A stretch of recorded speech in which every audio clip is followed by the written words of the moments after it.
നിമിഷപ്രിയ കേസിൽ ആക്ഷൻ കൗൺസിലിന് നേതൃത്വം നൽകുന്ന സാമുവൽ ജെറോമിനെതിരെ കൊല്ലപ്പെട്ട തലാലിന്റെ സഹോദരൻ സാമുവൽ ജെറോം മധ്യസ്ഥതയുടെ പേരിൽ രക്തവ്യാപാരം നടത്തുന്നുവെന്ന് അബ്ദുൾ ഫത്തേഹ് മെഹ്ദി പറഞ്ഞു. സാമുവൽ ജെറോം താനുമായി ഒരു തരത്തിലും ചർച്ച നടത്തിയിട്ടില്ല എന്നും ഫേസ്ബുക്ക് കുറിപ്പ്.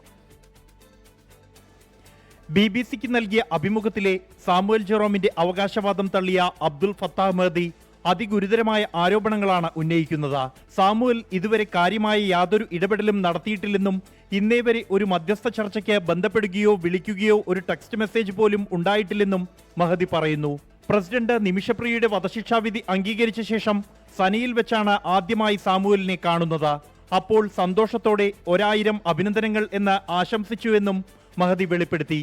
മധ്യസ്ഥ ചർച്ചയ്ക്കെന്ന പേരിൽ $40,000 ഉൾപ്പെടെ അനേകം പണം സാമുവൽ കരസ്ഥമാക്കിയിട്ടുണ്ടെന്നും തന്റെ സഹോദരന്റെ രക്തം വ്യാപാരം നടത്തുകയാണെന്നും മെഹ്ദി ആരോപിച്ചു. സേവ് നിമിഷപ്രിയ ഇന്റർനാഷണൽ ആക്ഷൻ കൗൺസിലിലെ ഒരു വിഭാഗം അംഗങ്ങൾ നേരത്തെ തന്നെ സാമുവൽ ജെറോമിനെതിരെ സാമ്പത്തിക തട്ടിപ്പ് ആരോപണം ഉന്നയിച്ചിരുന്നു. അതേസമയം നിമിഷപ്രിയയുടെ മോചനത്തിനായി അടിയന്തര ഇടപെടൽ ആവശ്യപ്പെട്ട് കേരള MP-മാർ പ്രധാനമന്ത്രിയെ കാണുമെന്ന് കൊടിക്കുന്നിൽ സുരേഷ് MP.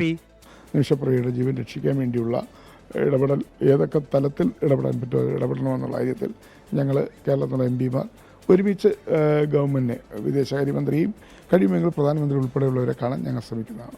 സുപ്രീം കോടതി നിർദ്ദേശമനുസരിച്ച് സേവ് നിമിഷപ്രിയ ആക്ഷൻ കൗൺസിൽ പ്രതിനിധി സംഘത്തിന് യമനിലേക്ക് പോകാനുള്ള അപേക്ഷ വിദേശകാര്യ മന്ത്രാലയത്തിന് ഉടൻ സമർപ്പിക്കും. 24 ഡൽഹി.